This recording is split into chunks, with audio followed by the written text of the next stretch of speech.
Martineau. Le parrain de l'actualité.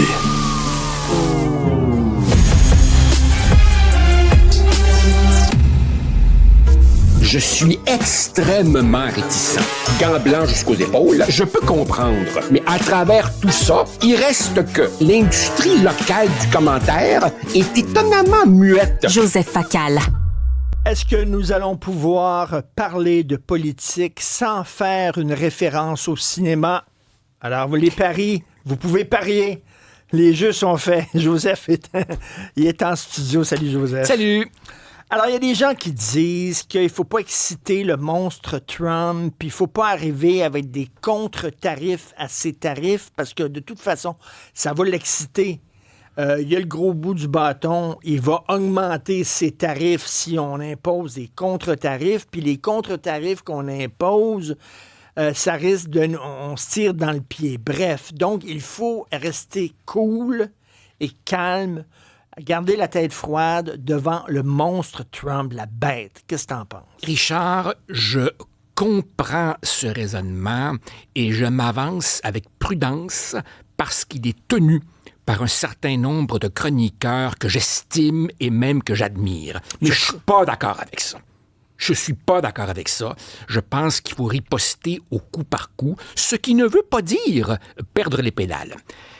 Cette idée de ne pas riposter par des contre-tarifs revient à dire, OK, le Canada et le Québec peuvent évidemment pas gagner une guerre contre les États-Unis et donc ne nous lançons pas dans une bataille perdue d'avance. Je suis contre pour 3 raisons. Premièrement, imposer des tarifs, ça t'empêche pas de prendre aussi d'autres mesures, comme encourager l'achat local ou diversifier tes marchés d'exportation, etc. Deuxièmement, j'ai pas la naïveté de penser que des contre-tarifs canadiens suffiraient à faire plier les Américains. Il y a personne qui est assez cave pour penser ça. Les seules personnes qui peuvent faire plier Trump, ce sont les Américains eux-mêmes. Et donc, si des contre-tarifs font mal aux Américains, ceux-ci pourront faire pression sur lui. Troisièmement, Richard, je crois qu'il faut revenir à cette analogie que certaines personnes pourront trouver simpliste, mais qui, je pense, fonctionne. C'est l'analogie de l'intimidateur de cour d'école. Si personne ne lui tient tête, si tout le monde s'écrase, qu'est-ce que tu penses qu'il va faire? Il va continuer. Mais, si dans la cour d'école, il y a un petit courageux qui, lui, décide de monter au front, il va peut-être en manger toute une. Je dis pas qu'il va gagner. Il va avoir une lèvre fendue, il va saigner du nez, il aura un œil au beurre noir, mais ce petit courageux aura peut-être réussi à placer une coupe de taloche. Et ça envoie 2 messages. Primo, l'intimidateur se dit « Oh, mon pouvoir d'intimidation n'est pas absolu. » Et les autres dans la cour d'école vont recevoir le message que des fois, se tenir debout, ça peut donner des résultats. Et si tu veux qu'on en parle, on vient d'en voir un bel exemple, l'éditeur de The Atlantic, Jeffrey Goldberg, qui lui s'est dit, moi, je m'écraserai pas. Donc, à 3 minutes 22 secondes de la chronique, première référence cinématographique, toi, tu es pour la doctrine Sean Connery dans The Untouchables. Quand ils sortent un couteau, tu sors un gun. Quand ils envoient un des tiens à l'hôpital, t'envoies un des leurs à la morgue. Eh bien, je vais te répondre avec une autre référence cinématographique. Dans les films en nomination aux Oscars cette année, il y en a un que j'ai pas vu, qui s'appelle The Apprentice, qui est sur les années de formation de Donald Trump et dans lesquelles on apprend que son mentor était l'avocat véreux Roy Cohn.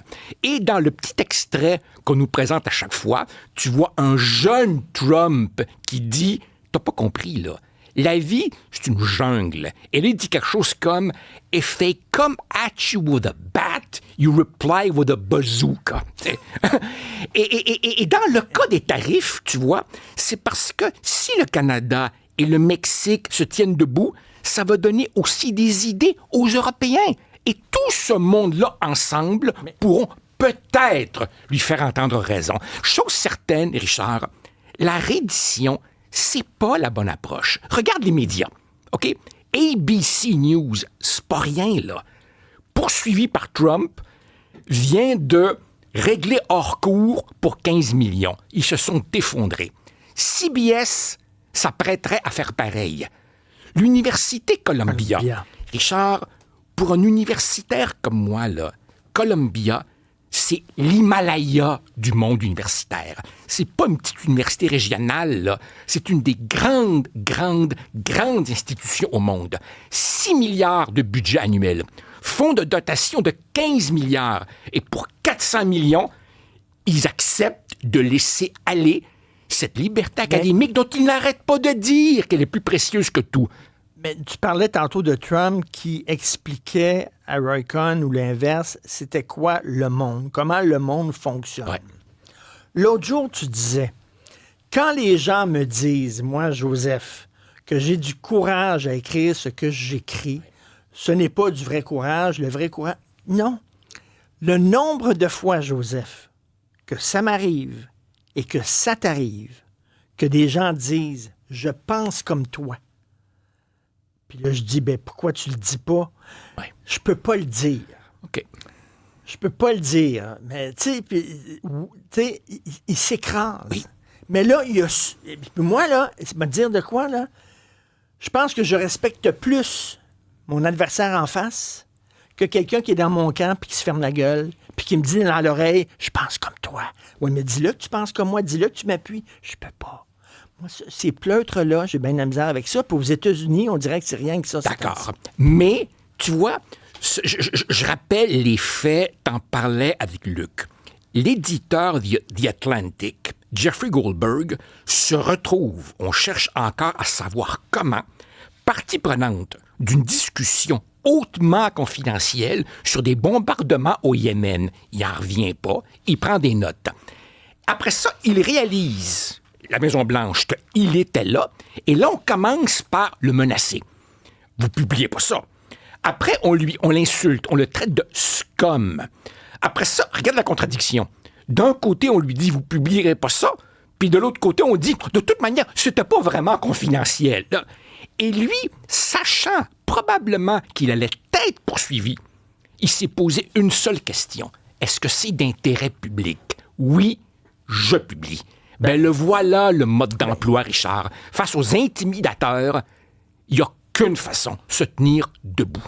Autre référence cinématographique, le film de Spielberg sur le Washington Post qui ont décidé de publier un document secret sur la guerre du Vietnam.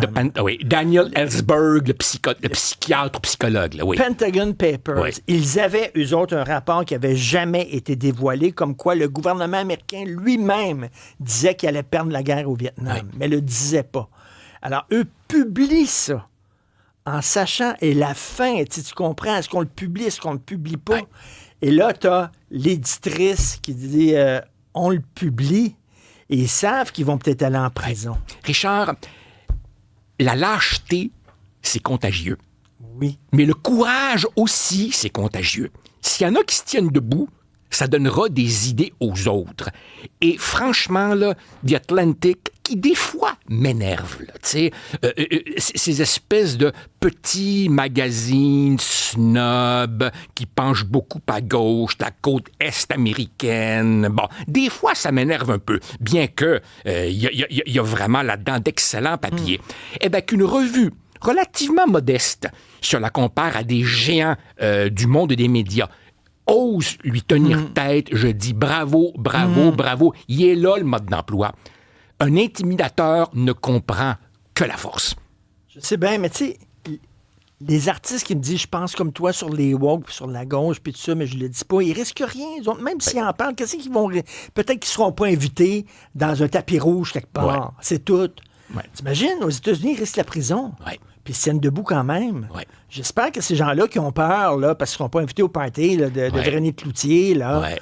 J'espère qu'ils ont honte un peu d'eux autres. Et moi, je reçois souvent des confidences de gens du milieu de l'enseignement qui me disent « De grâce, ne mentionnez pas mon nom ». Et eux me disent « C'est parce que j'aurais en plus des problèmes avec mon propre syndicat ». C'est drôle, moi je pensais que les syndicats étaient là pour défendre des profs. Ça a l'air que je me suis trompé. Mais j'aime ta phrase. Je trouve que c'est une phrase qui donne espoir. Le manque de courage est contagieux, mais le courage est contagieux Bien sûr. aussi. Bien sûr. Mais là, ça s'écrase en maudit aux États-Unis. Oui. Vraiment, Oui, là. oui. Écoute, Richard, moi, j'étais de ces naïfs qui avaient avalé au complet tout ce discours sur la solidité des institutions et les fameux checks and balances, qu'il y aurait toujours un congrès, des juges, un système pour encadrer ce délire. Eh bien là, vraiment, je commence à douter. Tout cela est plus fragile qu'on ne pourrait le croire. Et à un moment donné, écoute, c'est tout simplement la fortitude, excuse le mauvais mot, individuelle, de dire non, c'est moralement inacceptable et je ne plierai pas. Voilà. Et la réaction de The Atlantic, selon toi, est-ce que c'est le feu de broussailles qui va finir par mettre le feu à la grange? Écoute, on pourrait l'espérer. On pourrait l'espérer. En même temps, écoute, tu vois bien que tous ces gens qui sont choqués, toute cette opposition se cherche encore des chefs de file. Regarde, par exemple, les démocrates. Les démocrates aux États-Unis me font penser à QS. Ils se chicanent entre eux. T'sais. Ils essaient de comprendre un peu encore le knock-out qui leur est arrivé. T'sais. À un moment donné, il va falloir que toute cette opposition se structure autour de quelques figures fortes. En attendant, cramponnons-nous à ce qui est porteur d'espoir. C'est pas tout le monde qui s'écrase. Excellent. Je vais essayer de voir le verre à demi plein comme toi et demain, on parle cinéma pour vrai. Oui. Avec peut-être quelques références politiques. Tiens, ça va être J'ai une l'inverse. suggestion pour toi. Avec Poutine et Trump et compagnie, pourquoi on ne parle pas des pires méchants dans l'histoire du cinéma? OK, mais on n'a pas le droit de parler de Joker parce que c'est trop évident. Ah oui, absolument. OK, Trop on oublie évident. Joker. On oublie Joker, mais les pires méchants. Les pires méchants. Oh, qu'on va piger dans les James Bond, toi là. On va piger dans les James Bond. Salut. Salut, bye.